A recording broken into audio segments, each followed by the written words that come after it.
So today we're going to listen to some 6550 power tubes. My first Marshall came with EL34s and I did not like it. I ended up selling it and eventually came across another Marshall at a guitar show that I really liked. Purchased that and it was amazing. I found out later that the difference was the first one I had EL34s and the one that I loved had GE 6550s in it. And I've been a GE 6550 guy ever since. Problem is, 30 years in, GE 6550s are getting hard to come by. When you do come by them, they're really expensive, and who knows how much life is left in them or how much life has been burned out of them. Good luck finding a match quad. I've purchased other newer 6550s since then. By the time you play an amp with your tubes in it, listen to it, play it, turn it off, wait for the tubes to cool down to the point where you can take them out of the amp, put the other tubes in, rebias, let them warm up, then play. You don't really have like it's not like switching between two amps with a foot switch. You can't listen to A for a few seconds and then switch to B and listen to it and switch back and forth and see which one you like better. Haven't really, it's not really possible with power amp tubes just because of the time it takes to switch in between them. I decided, I'm going to do an audio recording of my power amp tubes and splice them all together really fast and listen, are these tubes a competitor for a GE 6550s? Are they better? Who knows? And thinking about that, that's when I decided, well, I should probably film this too and maybe post it on YouTube, and maybe some people will be interested in the results I come up with. Today, this video has 4 sets of tubes in it, I believe.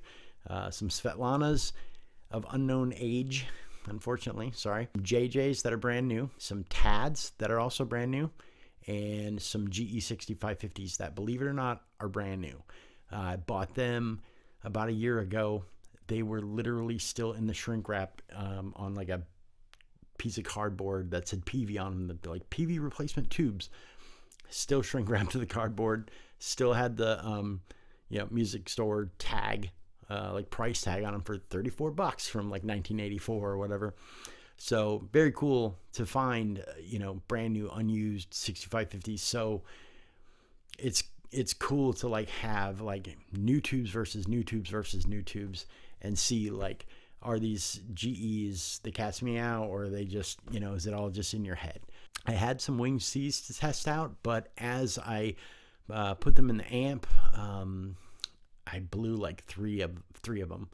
And so at that point, I didn't have enough match sets to even do a test.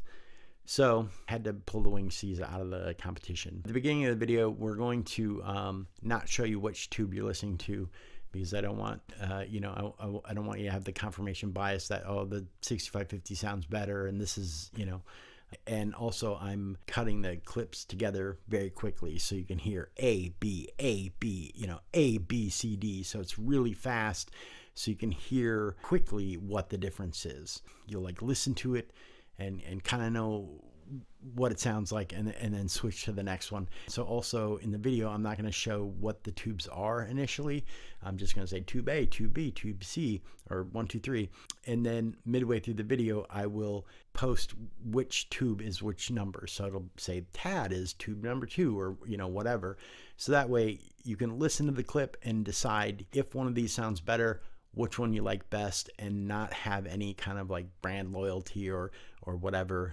You can actually like pick the tube that you think sounds that you like the best, and we'll see, or maybe they'll all sound the same. Who knows? So then after that, I will also I'll have longer clips and put on the screen which tubes they are at that time. So. And that'll kind of be a theme through the videos, that format. Yeah, let's take a listen to some 6550s. This is played in a JCM 800 that's not modified. It's got JJ preamp tubes, all 12x7s. The amp volume is on 10, so we're pushing about 130 decibels. The preamp volume is also on 10. I don't remember what the tone controls were set at off the top of my head, but I took a photo of the tone controls and I'll post them here. I'm playing through a Les Paul Classic Custom with a 498T in the bridge, using a guitar cable from Divine Noise, a great local Portland company. that makes great cables. I think that pretty much covered it. So hope you enjoyed the video.